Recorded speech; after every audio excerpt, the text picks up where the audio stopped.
Katapatan sa panahon ng kahirapan. Matthew 24:12-13. Lalaganap ang kasamaan at dahil dito manlalamig ang pag-ibig ng maraming mananampalataya. Ngunit ang mananatiling tapat hanggang sa wakas ay maliligtas. Ito po ay pinahayag ng ating Panginoong Hesus sa kanyang mga alagad na darating ang panahon yung matinding kahirapan, matinding pagdurusa. At sa ngayon nga po ay dahil sa krisis na nararanasan ngayon ay talagang lagana po. At marami talaga po ang parang nagtatanong at nag-aalinlangan. At ang sabi nga rito sa ating mga talatang binasa, manlalamig ang pag-ibig ng maraming mananampalataya. Dahil sa nagaganap na krisis at kahirapan sa ngayon sa mundo, laganap ang kasamaan, laganap ang kahirapan. At marami rin po sa mga kapatiran ang unti-unti po nanlalamig sa kanilang pananampalataya, sa kanilang pananalangin, sa kanilang mga buhay spiritual. Ganun pa man, ang sabi ng Panginoong Jesus, but if you keep on being faithful right to the end, you will be saved. Kaya ang hamon sa ating lahat sa panahong ito, laganap man ang kahirapan at kasamaan, mamuhay pa rin na may katapatan. Kaya mga anak, sundin ang mga turo, paalala at payo ng magulang. Hindi po sa panahon lamang ng kasaganaan, hindi lamang sa panahon ng ating mga kaaluwanan at kaginhawahan sa buhay, susundin ng mga anak ang payo, kundi sa lahat ng pagkakataon. Proverbs 3:1-2, My child, remember my teaching and instructions and obey them completely. They will help you live a long and prosperous life. The key to a long and peaceful life is to respect our parents.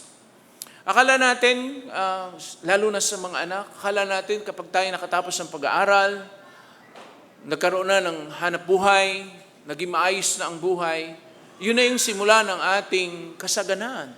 Yun na yung simula ng ating pag-angat sa buhay. Pero hindi po. Ang susi para sa isang maginhawa, mapayapa at mahabang buhay dito sa mundo ay ang patuloy na paggalang ng mga anak sa magulang kahit laganap pa ang kahirapan. Kahit laganap man ang kasamaan. Proverbs 6:20-22, Aking anak, utos nga ng ama ay sundin, huwag tatalikdan turo ng inang giliw. Sa puso mo ay iukit at itanim mo sa isip, pagkat ang aral na ito sa iyo ay patnubay, sa pagtulog mo ay bantay at sa paggawa ay alalay. Kaya mga kapatid, napakahalaga po na tayo bilang, lahat naman siguro tayo ay anak. Hindi naman lahat ho ay magulang na naririto. Pero sigurado lahat tayo ay anak. Hindi po ba? Wala po magsasabi rito, hindi ako anak, ako ay magulang. Hindi tayo magiging magulang kung hindi tayo naging anak. Kaya nga, ito ang pakinabang na matatamo ng anak kapag siya'y sumunod sa kanyang magulang. Ephesians 6:1-2, Children, you belong to the Lord, and you do the right thing when you obey your parents. The first commandment with the promises, obey your father and your mother, and you will have a long and happy life. Maraming mga anak kapag nauutusan, kapag napagsasabihan, nagagalit sa magulang. At ang laging sabi ay, pag lumaki na ako, nakatapos ako ng pag-aaral, lalayas ako dito sa bahay namin ito. Pero hindi po. Alam niyo yung kasabihang ang hindi lumingon sa pinanggalingan, hindi makakarating sa paroroonan. Marami tayong kinukot na mga ganong mga salawikain. Pero tayo mga may edad na, nare-realize natin ang hagalaga ng magulang kapag sila'y, kapag tayo matanda na. Pero pagkabata pa, hindi natin na-appreciate yun. Laging parang pag-rebelde, bakit niyo ba ako pinipigilan? Gusto ko ito, gusto ko yan. Pero ang totoo mga kapatid, walang matinong magulang na nagsasabi para sa ikasasama ng kanyang mga anak. Kaya hindi man tayo sanay pa, darating ang araw sasabihin mo, naalala ko si nanay, naalala ko si tatay. Ngayon hindi mo pa masabi yon dahil bata ka pa. Dahil akala mo kaya mo na ang lahat nang wala ang tulong ng magulang. Kaya nga ang sabi ng Biblia, giginhawa at lalawig ang buhay mo dito sa lupa kung susundin mo, igagalang mo ang iyong magulang. Hindi lang nais ng Diyos na ang tao ibigyan niya ng kasiyahan, ng kalusugan, ng kasiguruhan at kayamanan. God wants us to have a good character, and that comes through His Word and teachings. Ang mabuting pag-uugali, ang nais ng Panginoon na ipagkaloob niya sa atin kung susundin natin ang kanyang mga utos. Kaya nga si David, nasabi niya, iningatan at itinanim niya sa kanyang puso ang mga turo ng Panginoon. Dahil doon, it builds good character na siyang nagpahaba sa buhay ng tao dito sa lupa. Maybe not in years, but in value. Hindi man mahaba ang buhay mo, pero naging mahalaga naman. Naging kapaki-pakinabang. Alam po ninyo, nung ako po ay nag-asawa at meron po kaming isang unang anak, no? Akala ko kaya ko na dahil sabi ko, 7 naman kami magkakapatid. Nakita ko na siguro ang lahat. Pero nung pinapaliguan na yung unang anak namin, tawag ko nanay ko Sabi ko, punta kayo dito, hindi namin alam kung anong gagawin namin. No? Hindi ko nga mahawakan yung first baby namin, parang lulusot dito sa kamay ko Pero yung nanay ko, ang galing. Ang galing magpalit ng diaper, ang husay. Ako, paano nyo nagawa yan? 7 ba naman kayo? Paano ako hindi magiging expert dito? So, nasasabi lang natin mga anak na kaya na natin kasi kaya mong lumakad, kaya mong kumain mag-isa. Pero pagdating sa pagdidesisyon at pagpapasya, yung karanasan, yun ang wala tayo. Isipin natin kung gano'ng kahaba na ng pagiging isang magulang ng magulang.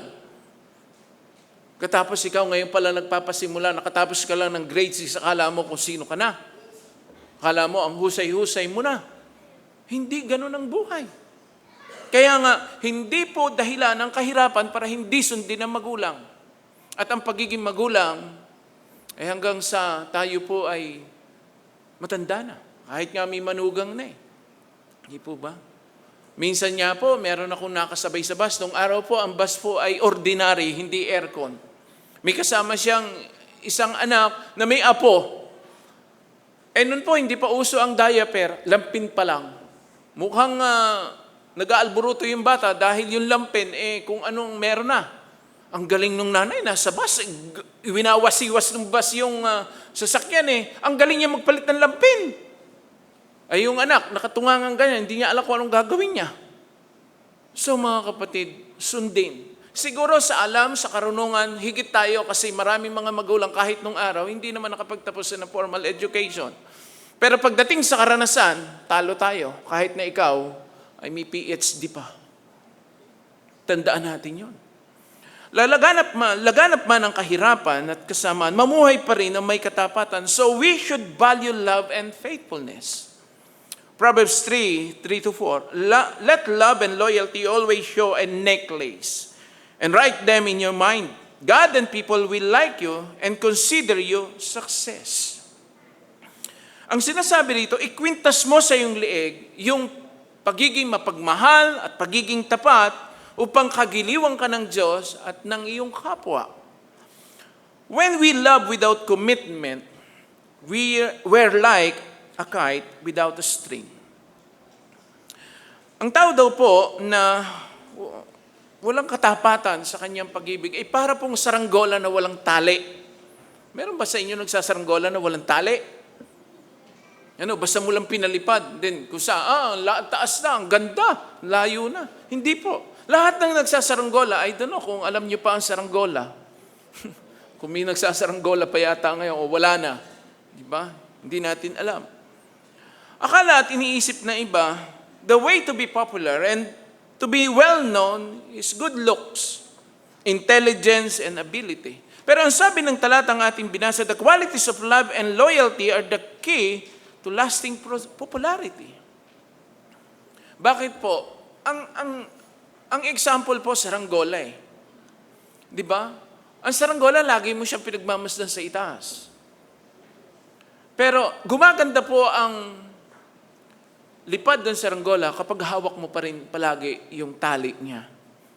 Pero pag pinakawalan mo siya, hindi mo na makikita kung gaano siya kahusay at kaganda lumipad sa himpapawid. Kaya kung nais nating kalugdan tayo ng Diyos sa ating pamumuhay araw-araw, nararapat na maging tapat tayo sa ating pagmamahal sa Kanya, sa sarili at maging sa kapwa. Matthew 5:7, God blesses those people who are merciful. They will be treated with mercy. Kapag minahal, pinagmanalasakitan, kinahabagan mo ang iyong kapwa, yun din ang gagawin sa'yo ng Diyos. Huwag lagi tayong gumawa ng kabutihan sa kapwa dahil gusto rin natin tayo'y kahabagan at kaawaan nila. Kapag nagbigay ka at nag-iisip ka na bibigyan ka rin, exchange gift po yun. Hindi yun love. Kaya sa atin po, pagka Christmas Fellowship, ayaw na natin na exchange gift. Nagkakagalit lang eh. Bakit? Kinikwenta, di ba 200 ang sabi? Bakit ito 150 lang? Di ba? O raffle na lang. Kung ano yung gusto ninyong dalahin, napapakinabangan, ilagay dyan. Kaysa doon sa exchange gift na maraming buong taon niyang ipagdaramdam at pag nakikita ka, isusumpa ka niya, pagbira yung taong yan. No? Ang usapan, 200. Nakita ko siya shopping, ganito lang. So mga kapatid, ang sabi nga, kung ano ang itatanim mo, yun ang aanihin mo. So wag kang umasan at aani ka na wala kang itinanim. Kaya kapag loyal ka, loving, compassionate, forgiving, and merciful, people will admire you. Kahit hindi mo sabihin. Kagigiliwin ka ng maraming tao. At sila rin ang gagawa ng paraan para protektahan ka na hindi ka mapagsamantalahan ng ibang tao. Kapag ka, loving ka, compassionate ka. Kapag ka ikaw ay mahabag, kung ikaw ay tapat. Hindi mo man sabihin, pero nararamdaman at nararamdaman yon. Laganap man ang kahirapan at kasamaan, mamuhay pa rin ang may katapatan, so we should trust God and acknowledge Him. Proverbs 3:5-6, trust in the Lord with all thy heart, and lean not unto thine own understanding. In all thy ways, acknowledge Him, and He will direct thy paths. Ito, memorize natin itong talatang ito. At ang iba pa nga, life verse ito. Kaya kapag ka nagtiwala ka sa Diyos, pag nagtiwala tayo sa Diyos, tiyak na tutulungan niya tayo maging maayos ang ating life's journey with blessings. Hindi lang hahaba ang buhay, kasama yung pagpapala. Kaya para matiyak ang pangunguna ng Panginoon sa ating mga balakin sa buhay, nararapat na buong puso na magtiwala tayo sa Kanya.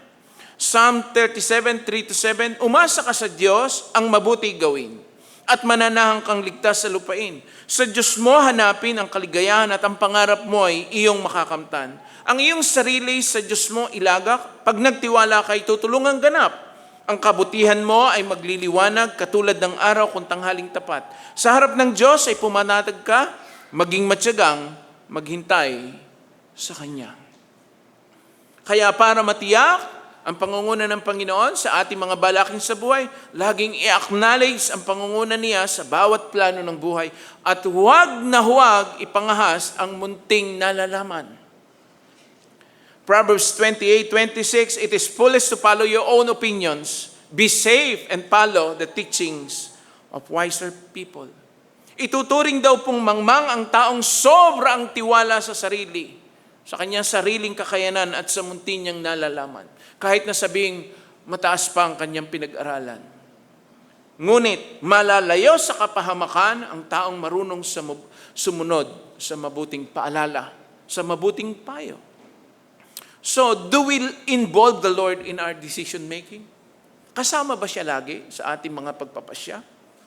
O tayo na lang, alam ko na to, okay na to. Hindi po, mga kapatid. Kailangan nating i-acknowledge siya. Laganap man ang kahirapan at kasamaan, mamuhay pa rin ang may katapatan. So we should not underestimate the harmful effects of anxiety and stress. Tandaan natin na huwag natin lagi, kaya mo yan. Simple lang yan. Hindi po, mga kapatid. Pag may kahirapan, ang daming stress. Ang daming isipin. Ang daming dapat intindihin. So huwag mong mamaliitin yung hindi mabuting epekto sa katawan at isipan ng mga alalahanin sa buhay. Lalo na po ngayon. Alam niyo po ba nung pandemic, marami po ang na-diagnose na meron silang severe anxiety at ang iba pa nga na-depressed. At kahit po ngayon, parang naulit na naman. Ang sabi po ng marami, ang EDSA daw po ngayon parang pandemic. Walang sasakyan dahil sa mahal ng petrolyo. Hindi po ba? Proverbs 3:7-8, never let yourself think that you are wiser than you are. Simply obey the Lord and refuse to do wrong. If you do, it will be like good medicine, healing your wounds and easing your pain. Huwag daw po nating ipangahas yung ating nalalaman. Matakot daw po tayo sa Panginoon at lumayo sa kasamaan kahit na matindi ang kahirapan. Sa gayon, ikaw daw ay lalakas at magiging matatag ang ating buhay. Mawawala ang tiisin, gagaling ang anumang ating karamdaman. Sinasabi po, good health is one of the keys to a successful living. Hindi po ba? Marami ka mang karamdaman, marami ka mang kayamanan, marami ka mang kaalaman sa buhay. Kung hindi ka naman makabangon dahil sa matinding karamdaman, aanin mo yon. Nung araw po, yan, lumalabas na naman sa social media, nakikita ko. Mirinda lang at saka Skyflex ang gamot nun sa lagnat, ha? Sino po ang mga batang 75, mga 70, 80? Yan lang talaga. Di ba? Wala nang iba. Ewan ko kung anong effect noon. Dahil ba bira lang tayo makain noon ng soft drinks? Mahal noon no? Yung Mirinda at Pop na yan. Ngayon, hindi na kilala. Milk tea na ang kilala ngayon, mga kapatid. Hindi na alam mo yun. Hindi na alam yang ganyan. At marami nang nagsasabi. Pero nung araw, pagka ikaw ay nakain nung, galing ka talagang bangon ka. Kahit na ikilagnat na lagnat, babangon ka talaga. Sabi, magaling na ako. Pero nung pong nauso ang McDo, ang sabi nung bata, tay, slide lang ako sa McDo, gagaling na ako. Eh ngayon, wala nang palaruan sa McDo eh. Pero nung araw, meron. Di ba? Talagang, ang ganda. Because health is wealth. Alam natin yon mga kapatid. Health is wealth. Pero nung kabataan tayo, hindi natin na-appreciate yun eh. Okay lang magpuyat, okay lang magpagod, okay lang maggala. Pero pag matanda ka na, above 40 ka na, nako, ibabalyo mo alin, yung masarap na tulog. Eh yung mga bata wala pang ganun eh. Diba? Hindi pa nila na-appreciate yung masarap na tulog. Kasi marami po sa mga kabataan ngayon, pag natulog talaga, para mantika, sobra. Ang tagal nilang gumising. No? Nagkagulo na ang lahat. Wala lang. No? Danas ko po yan, mga kapatid, dahil may mga anak din ako. So maituturing na malaking kayamanan ang may maayos sa kalusugan ng katawan at isipan. May ilang pong mga health authorities ang nagsabing halos 50% of all illnesses may be psychosomatic. Mental and emotional sickness. Our body's immune system is certainly weakened by anxiety and stress. Marami po na ang nagiging dahilan kung bakit meron tayong iba-ibang uri ng karamdaman ay dahil sa matinding pag-iisip ng kung ano-anong mga bagay. And guilt is one of the major causes of anxiety na siya pong nagpapahina ng kalusugan ng tao. Yung guilt, alam niyo po kung bakit? Kasi kahit saan ka pumunta, daladala mo yung budhi mo. At iyan ang matinding kalaban. Ang pag-uusig ng budhi ang isa sa dahilan kung bakit hindi napapanatag ang kalooban dahil sa kasamaan. Dahil nga, ang kahirapan ay laganap, so parang ayaw lumaban ng patas. Gagawa at gagawa na lang ng palusot kahit hindi tama. Kaso ang masama, gigilty siya after that. Lalo na kapag kami nakikitang mga naghihirap at naapektuhan ng napakalaking. Di po ba? Kaya, akala natin, pagka mayaman ka, mapera ka, okay na ang buhay. Hindi po. Sa tingin lang natin, pero ang totoo, lalo na kung sa kasamaan nakuha ang kayamanan, ewan ko lang kung hindi siya inuusig ng kanyang budhi. Ewan ko lang kung nakakatulog sila ng mahimbing. Psalm 32, 1-4. Happy are those whose sins are forgiven, whose wrong are pardoned. Happy is one whom the Lord does not accuse of doing wrong, and who is free from all deceit. When I did not confess my sins, I was worn out from crying all day long. Day and night you punished me, Lord. My strength was completely drained, as moisture is dried up by the summer heat. Ang kwento po ng umawit na ito ng salmista, mapalad daw yung tao na hindi na paratangan na siya'y nakagawa ng kasalanan. Mapalad daw po yung tao na pinatawad na ang kanyang kasalanan. Pero siya, sabi niya rito, nung hindi pa daw niya na ikukumpisal yung kanyang kasalanan, nako, buong magdamag, buong maghapon, hindi siya mapakali. Para lagi siyang sinusundan ng kanyang anino dahil hirap na hirap ang kanyang kalooban. Ang sabi niya, araw at gabi, bigat ng kamay mo ang aking nararamdaman. Pero nung na-confess niya, naipahayag niya, naikumpisal niya, naihingi niya ng kapatawaran, para daw may balaraw na binunod sa dibdib niya eh. Yung totoong confession hindi ho ritual lang. Yung totoong paghingi ng paumanhin at paghingi ng tawad sa Diyos at sa kapwa. Kaya ang kasalanang hindi pa naikukumpisal at tinatalikuran ay mayroong physical, emotional, and mental cause. Totoo yun, mga kapatid. Baka gamot tayo ng gamot inom tayo ng inom ng gamot Baka hindi naman talaga yun ang kailangan. Baka ang kailangan, kausapin mo lang yung kapwa mo, sabihin mo sa kanya, pasensya ka na. Hindi ko sinasadya. At kung ako man ay merong argabyado sa iyo, kaya mo gagawa ako ng paraan.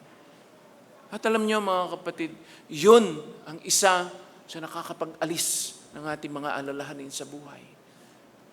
Pagkakasiho panahon ng kahirapan, diyan na lalabas ang talagang, ito na yung panahon ng subukan, mga kapatid. Sa panahon ng kahirapan, sa panahon ng laganap ang kasamaan, diyan tinetes yung ating katapatan.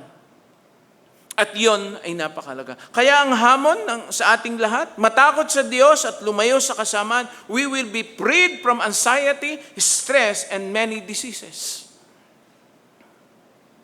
Proverbs 14:27, the fear of the Lord is a fountain of life, that one may turn away from the snares of death. Kaya napakahalaga ng takot sa Diyos. Napakahalaga, mga kapatid, nung magkaroon tayo ng banal na takot sa Panginoon. Kahit na sa panahon ng kahirapan, di ba? Magkaroon pa rin ng paggalang at pagkatakot sa Panginoon. Huwag nating isangla ang ating sarili para lang magkaroon ng kaunting anumang ating hinanasa, pero sa kamalian naman nakukuha. Laganap man ang kahirapan at kasamaan, mamuhay pa rin ang may katapatan, so we should always be willing to give. Proverbs 3:9-10, honor the Lord by giving Him your money and the first part of all your crops. Then you will have more grain and grapes than you will ever need. Ang sinasabi, handugan mo, bahagi ng kayamanan, pinakamainam na ani mo sa Kanya ibigay. Sa gayon, kamalig mo ay laging aapaw, sisidlan ng inumin ay hindi nga matutuyuan. Sa panahon ng kahirapan, doon tayo sinusubukan. Sabi nila, hirap na nga bakit pa magtatapat? Bakit pa natin ibibigay? Kulang na nga ako But tandaan po natin, giving our best to the Lord is the key to prosperity. Ang susi sa walang humpay na kasaganaan ng buhay ay ang pagkalooban ng Panginoon ng pinakamainam na maaari nating ihandog. Kapag hindi natuto ang tao magbigay, nagbubunga ito ng lalong matinding paghihirap. Haggai 1:3-6. The Lord then gave this message to the people through Prophet Haggai. My people, why should you be living in well-built houses while the temple lies in ruins? Don't you see what is happening to you? You have planted much grain but have harvested very little. You have food to eat but not enough to make you full. You have wine to drink but not enough to get drunk on. You have clothing but not enough to keep you warm. And workers cannot earn enough to live on. Yan ang sabi ng Panginoon sa mga Israelite noon. Ang sinasabi ng Panginoon, Sa pamagitan ng propeta Ageo ni Hagay, magaganda at maayos ang inyong tahanan, pero yung tahanan ko, wasak. Sabi niya, bakit niyo pinababayaang sira ang aking templo? Isipin ninyo ang inyong kalagayan, sabi doon. Ito ang sumbat, himutok, at paalala ng Diyos sa kanyang piniling bayan at maging sa atin man. Ang hindi pagbibigay at hindi pagsuporta sa gawain pagmiminister ng kapatiran ay hindi nararapat. Sapagkat anuman ang lahat o anumang bagay na meron tayo na pwede nating ibigay, lahat yun ay bigay din ng Diyos. Wala ka namang ibibigay kung walang nagbigay sa iyo. Paano ka magbibigay kung wala naman nagbibigay sa iyo? Huwag mo sabihin, bunga yan ang iyong pinaghirapan, bunga yan ang iyong kalakasan. Hindi po. Lahat yun bigay din ng Diyos. Talento, lakas, karunungan, hanap buhay, lahat. Wala tayong ibibigay na atin. Kapagkat sabi nga ni Job, nung siya'y sinubok, sabi niya, hubad akong dumating dito sa lupa, hubad din akong aalis. Kung ano tayo nung dumating, ganun din tayo aalis. Wala tayo. Kaya nga, ang sabi po ng propeta, ng Diyos, sa pagitan ng propeta, sabi dito, hindi ba ninyo napapansin ang nangyayari sa inyo? Marami ang inyong inihasik, ngunit kakaunti ang inaani. Kumakain nga kayo, ngunit hindi nabubusog. Umiinom kayo, ngunit hindi nasisiyan. Kumikita ang mga manggagawa, ngunit ang kita nila'y parang nahuhulog sa buslong butas. May damit nga kayo, ngunit hindi nakakaalis ng ginaw. Isipin ninyo ang nangyayari sa inyo. Iyan ang sabi ng Panginoon sa mga Israelita noong time na iyon. Ang aral, ang pagbibigay ng bukal sa kalooban ay daan tungo sa tunay na kalayaan sa matinding kahirapan. Kalayaan sa kahirapan ng loob, kahirapan ng damdamin, isipan at puso, kalayaan sa maayos at timasay na pakikisalamuha sa ating kapwa. Sabi nga po, kung kusang loob na pagbibigay, ito po'y isang uri ng pagsamba. Pasintabi po mga kapatid at paumanhin po sa masasabi kong ito. Yung taong kain ng kain at pinipigilan niyang i-release ang waste na dapat niyang ilagay sa banyo, nako-constipate. Sige po, kumain ka sa eat all you can. Kumain ka ng kumain, punuin mo lahat ng butas ng katawan mo. Ewan ko lang kung hindi ka magkasakit. Di ba? Yung hindi ka mag-release, malalang sakit ang aabutin kapag ganito ang naging lifestyle. Cancer sa bituka aabutin mo. Puro kakain ng kain, hindi ka nagbibigay. Sobrang hirap ng pakiramdam sa katawan at isipan nang hindi nakakapagbawas. Alam niyo po, nung minsan niya, nagalit yung tiyan sa mata, tsaka sa tenga kung ano-ano. Nagalit sila. No?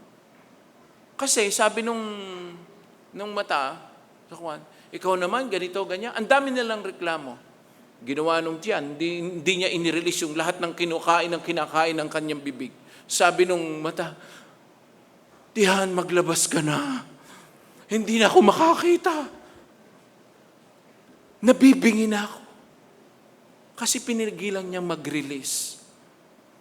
Mga kapatid, baka punong-puno na ng luma, kaya siguro hindi makapasok ang new blessing kasi nga, hindi tayo nag-release. Kaya kung gusto mong lumuwag ang buhay, maraming pumasok na blessing, magbigay ka, mag-release ka. Ang kanal po, ang imburnal na barado, mabaho yon. Pero kapag natanggal na ang bara, tiyak magiging maayos ang daloy nito. Marami raw po ang gustong makapagbigay, nakikipagkaibigan sa giver. Pero ang kuripot at badamot, iilan na nga ang kaibigan, gusto pa siyang iwanan. Ang amoy po ng giver, parang amoy ng alabaster jar. Sobrang bango niya. No? Kasi nung pong si Jesus ay binigyan ng isang babae ng alabaster jar, hanggang ngayon, amoy na amoy pa yung pabango ng alabaster jar. Kasi ganun po yung giver, mabango. Kaya nga sabi ng Proverbs 11:24-25, ang taong mapagbigay lalong yumayaman, ngunit naghihirap ang tikom ng mga kamay. Ang taong matulungin ay huwag luluwag ang pamumuhay at ang marunong tumulong ay tiyak na tutulungan. So wag mo naman sabihin lagi na ikaw lagi recipient. Dapat ikaw giver din. Ako wala eh. Sa lahat ba ng panahon, wala ka? Sa lahat ba ng pagkakataon, wala ka? Di ba? Mahirap po eh. Doon niya nasusubukan. Meron pong isang pamilya na nagtitiis talaga sila na ang kinakain nila ay, siyempre sa probinsya po, normal lang yung kumain ng mga root crops, saging, normal yan. Pero doon po sa isang pamilya, laging kumakain po ng bigas. Pag hindi sila nakakain ng kanin, talagang feeling nila hirap na hirap sila. Kaya po, itong pamilyang ito dito po sa Katagalugan ay talagang dumaan po sa matinding hirap ng kanilang pamilya. Ang sabi po nung anak, tay, bakit hindi tayo nagsasaing ng kanin, ng bigas? Bakit laging kamote, laging saging ang ating iniluluto? Ang sabi niya, meron naman po tayo doon, nakita ko 3 sako pa po na palay. Bakit hindi natin ipagiling and then isaing natin pag nagiling? Alam niyo, sabi ng tatay, anak, tag-araw ngayon, darating ang tag-ulan. Yan, binhi yan. Yan nakikita mo, binhi yan. Pag yan ay kinain natin ngayong tag-araw at hindi natin titiisin na maghintayin ng tag-ulan, pagdating ng tag-ulan, lalo tayong gugutumin. Bakit? Kasi yan ay binhi. Kapag yung binhi na yan ay hindi mo itinanim sa susunod, lalo tayong mawawalan. Mga kapatid, sa panahon ng kahirapan, doon nararanasan ang totoong katapatan. Doon nasusubukan kung talagang tapat ka. So, intayin natin yung panahon ng paghahasik. At doon natin tatanggapin ang mas maraming ani pagkatapos na maitanim ang lahat ng iyon. Laganap man ang kahirapan at kasama, mamuhay pa rin na may katapatan. So we should value discipline. Nararapat na huwag ipagsawalang bahala, bagkos pahalagahan ng disiplina. Proverbs 3:11-12. My child, don't turn away or become bitter when the Lord corrects you. The Lord corrects everyone He loves, just as parents correct their favorite child. Huwag daw po nating babaliwalain yung mga saway, yung mga pagtutuwid. Marami sa atin ang hindi comfortable sa salitang discipline and correction. Ang sabi nga ng iba, allergic ako dyan. May allergy ako dyan sa salitang iyan. Ayoko niyan. Pero ang totoo, discipline and correction are necessary for growth in every aspect of our life. At habang ang tao po ay umiidad, dapat lalo nating na-appreciate ang kahalagahan ng disiplina at pagtutuwid. The purpose of discipline to prove our sonship. Patunay na ikaw, ako, tayo ay tunay na anak ng Diyos kapag ikaw ay napapalo at nadidisiplina kapag nagkakasala. Hebrews 12:8, God corrects all of His children. And if He doesn't correct you, then you don't really belong to Him. Hindi maituturing na anak yung hindi po nakakaranas ng pagdidisiplina ng Diyos. Ano yung disiplina? Ginagawa po yung kapag tayo nagkakasala, kapag tayo nagkakamali. Bakit mahalaga yon? Para patunayan na mahal tayo. Wala daw pong magulang na hindi namamalo o nagtutuwid, nagsasabi sa anak kapag siya ay nagkakamali. Alam nga naman, palakpakan pa, ang galing naman ng anak ko. Ang husay niya magsinungaling. Ang galing niya mag-umit. Ang galing niyang dumukot ng pera sa kuwan. Na hindi wow, ang galing mo. Hindi kita tinuro, pero ang husay mo. May ganun bang magulang? Lahat ng ginagawa ng magulang na itinuturo ay pawang kabutihan. Pero may mga pagkakataon, nagkakamali tayo. At yung disiplina, yung pamamalo, ay hindi po yun parusa. Yun ay tanda ng pagmamahal. Another purpose of discipline to profit us and to produce holiness. Para pagdating ng panahon, mismong tayo ang makinabang at sa gayon, lalo tayong mamunga at lalo tayong mapalapit sa Panginoon. Hebrews 12:10, but God corrects us for our own good, because He wants us to be holy as He is. Another purpose of discipline, to test us. Kaya may disiplina, kaya may training na ginagawa sa atin para subukan yung tunay nating pagkatao. Kung tayo ba ay mabait o nagbabait-baitan lang. 1 Peter 1:7, the purpose is to prove that your faith is genuine. Even gold which can be destroyed is tested by fire. So your faith, which is much more precious than gold, must also be tested so that it may endure. Then you will receive praise and glory and honor on the day when Jesus Christ is revealed. Ang layunin po, kaya tinetest ang ginto para mapatunayan na walang halong anumang uri ng minerals. Alam po ninyo, nakakita po ako, kukunti naman yung ginto, pero ang mahal pala noon. Siguro po, walang isang kamay, konting-konti lang, pero ang mahal. At maliliit lang ang piraso niya, hindi yung mga barbar na nakikita. Hindi po, para lang po siyang kasing laki ng mga pinlid. Alam niyo yung pinlid sa sa bigas. Ganun lang kalil, pero marami. Mahal pala ho yun. Pero alam po ninyo, sabi rito, tinetas daw po yun ng matinding init. Kasi humihiwalay pala ang ginto sa ibang minerals kapag naiinitan. Tinetest para mapatunayan. Ang sabi rito, ganun din daw po ang ating faith. Pinadadaan saan? Sa apoy ng pagsubok. Sa apoy ng kahirapan. At alam niyo po ba na ang pinakamahusay daw hong panghubog? Hirap, init, pagsubok. Gusto mong mahubog ng totoo? Ang iyong ugali, ang iyong buhay? Ang sabi ron, kailangan mahirapan. Alam po ninyo kung paano po nahubog ang isipan ng prodigal son? Hindi nung panahon siya'y masagana. Kasi nung siya'y masagana, ay ginamit niya kung saan-saan ang kanyang mga minana sa tatay niya. Pero nung siya'y naghihirap na bago ang pananaw niya. Naalala niya ang tatay niya. Bakit po? Nung siya'y nahihirapan na, yung prodigal son, alam niyo yung hirap? Kaning baboy, hindi siya pwedeng kumain. Kasi namasukan siya para may makain siya. Dumating ang time na gutom siya. Nung gutom na siya, gusto niya makiambag man lang kahit konti doon sa kaning baboy. Ang sabi ng kanyang amo, hindi yan para sa'yo, para sa baboy yan. Na-realize niya kung gaano kabait ang tatay niya. Naisip niya kung papaano magtrato yung tatay niya sa mga katulong nila sa bahay. Sabi niya, nung prodigal son, sa tatay ko natatandaan ko, ang bait-bait niya sa mga alipin. Hindi ganito.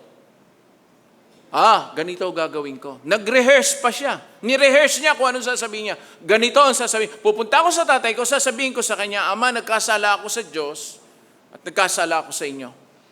Huwag niyo na ako ituring na anak, ituring niyo na lang akong alipin. Para Para makasurvive. Para mabuhay. Yun lang ang purpose niya. Kaya alam niyo mga kapatid, yung disiplina, yung pagsubok, yung hirap, ito yung humuhubog sa atin eh. Para Para lalo tayo magsumikap. Para lalo tayo magpakatino. Bakit marami mga OFW pagdating sa ibang bansa, ang successful nila? Ang babait, ang gagaling, ang huhusay. Excellent ang kanilang performance. Di ba? At talagang hinahangaan ng maraming bansa ang mga OFW. Talagang meron niya po akong isang kasama na minsan po na-invite kami sa Cavite State University para sa kanilang baccalaureate service ng mga graduating students. Katabi ko po yung isang pare. Ang sabi sa akin, alam mo, Pastor, nung ako'y nag-misyon sa Europa, meron akong napuntahan doong isang pamilya. Bago ako umalis, ang sabi sa akin, pag-alis nyo, sana maihanap nyo kami na makakasama sa bahay. Gusto ko Pilipinong tulad ninyo. Alam nyo kung sino kausap niya? Mga taga-Italia. Ayaw nila ng ibang lahi. Gusto nila ang kasama sa pamilya ay Pilipino. Bakit to? Ang Pilipino, maraming hirap ang pinagdaanan. And until now, marami tayong pinagdadaan ng hirap. Diba? Alam niyo kung paano nahuhubog ang ugali? Kapag ka nahihirapan. Lalabas at lalabas. Pero kapag ka maaluan, lalabas din dyan ang kagandahan, asal. Ang hindi kagandahang asal, kapag ka ang tao, lalo na tayo mga Pilipino, kapag ka laging sagana, pero kapag ka nakikitang ganito lang, nakakapagtiis tayo, nakakapagtiyaga tayo. Kaya nga mga kapatid, ang layunin ng disiplina ay para Para patunayan na talagang totoo tayo. Another purpose of discipline is to produce a harvest. Hebrews 12:11, for the moment, all discipline seems painful rather than pleasant. But later, it yields the peaceful fruit of righteousness to those who have been trained by it. Habang tayo itinutubid, hindi tayo natutuwa. Pero pagkatapos ng disiplina, doon mo marirealize, ay salamat po. Dinisiplina niyo ako ng bata. So we should expect discipline if we know that we are God's children. Kung kinikilala mo na anak ka ng Diyos, kasama lagi discipline. Kasama lagi. Sapagkat ang anak na minamahal, sinasaway, ikinukorek at dinidisiplina ng magulang. Magtaka ka kung hindi mo nararanasan na ikaw ay pinapalo. Dahil alam nyo mga kapatid, mas gusto ko yung napapalo. Ngayong ako'y matanda na. Ako po ay lumaki po sa pamalo eh. Makulit din po ako ng bata. Makakala nyo matino ako. Huwag po kayong maniwala. Biyaya lang ho ng Diyos. Pumunta kayo sa amin. Tanungin nyo mga tiyuhin ko kung gaano ako kakulit. Kung gaano ako pasaway nung ako'y bata. Hindi nga nila akalain magpapastor ako eh. Kaya ang panakot nila sa mga pamangkin nila, sige, pagka ganyan ng ganyan yan, darating ang araw, magpapastor yan. Dahil wala makapaniwala na ako ay pastor. No? Dahil nga, kaya yung mga makukulit, minsan nakikita-kita ko, baka magpapastor din ito eh. Bakit? Ang larawan niya ako eh. Ang example ay ako. Dahil marami po mga pagkakataon mga kapatid, kaya tayo dinidisiplina, marami tayong blind spot sa buhay. Kaya sa panahong ito, nalaganap at patuloy na palaganap ang kahirapan, kasamaan sa mundo, na bilang mga nananalig at sumusunod sa mga katuruan ng Panginoong Hesus. Ito yung pagkakataon para sundin ng may katapatan ang ating mga gawain. Hindi ito panahon para gumawa ng masama at magpakasama at manlalamang ng kapwa. Itong panahong ito ay pabaitan. Panahon nito para samantalahin natin ang pagkakataon na tayo makagawa ng mabuti at tama. Mabuti ang layunin ng Diyos. Kaya ipinaparanas niya sa atin ang gano'n. At kung tayo lubos na magtitiwala sa Panginoong Hesus, sa kanyang mga salita, buong pitagan natin masasabi ito. Philippians 4:13. Sabay-sabay natin basahin mga kapatid. Dumingin kayo sa screen. 1, 2, 3, begin. I can do all things through Him who gave me strength. Magagawa at mapagtatagumpayan natin ng may katapatan anumang kahirapan ang ating danasin. Dahil sabi ng 1 Corinthians 10:13, no temptation has overtaken you that is not common to man. God is faithful and He will not let you be tempted beyond your ability. But with the temptation, He will also provide the way of escape that you may be able to endure it. Kung magtatapat ka, tapat din ang Diyos. Sapagkat hindi Kanya susubukin ng hindi mo kaya. Etong kahirapang ito po ay panahon para i-exercise natin ang pagiging matapat. Ang pagiging tapat. Alam niyo yung salitang tapat, baliktarin niyo po yung salitang tapat. Tapat pa rin. Kahit i-spell mo, tapat pa rin. Kaya mga kapatid, laganap man ang kahirapan at kasamaan, mamuhay pa rin tayo na may katapatan. Tapat ang Diyos at hindi niya tayo susubukin nang hindi natin kakayanin. Aming Diyos na makapangyarihan sa lahat, nagpupuri kami at nagpapasalamat sa inyo sapagkat napakabuti niyo sa aming lahat. Sa panahon pong ito ng kahirapan, sa panahon po na laganap po ang kasamaan, laganap po ang digmaan, laganap po, Panginoon, ang di pagkakaunawaan. Hindi lamang po dito sa aming bayan, maging sa mundo na amin pong tinitirahan.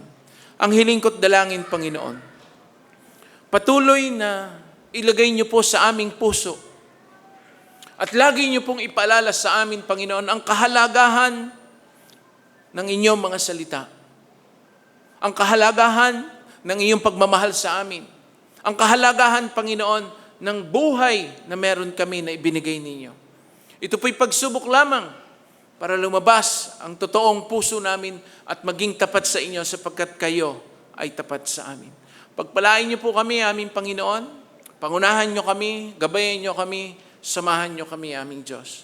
Umaasa po ako at nananampalataya aming Panginoon na patuloy niyo po kaming tutulungan at sasamahan. Sa kabila ng kahirapang aming naranasan, masumpungan niyo kami na patuloy na nagtatapat sa inyo.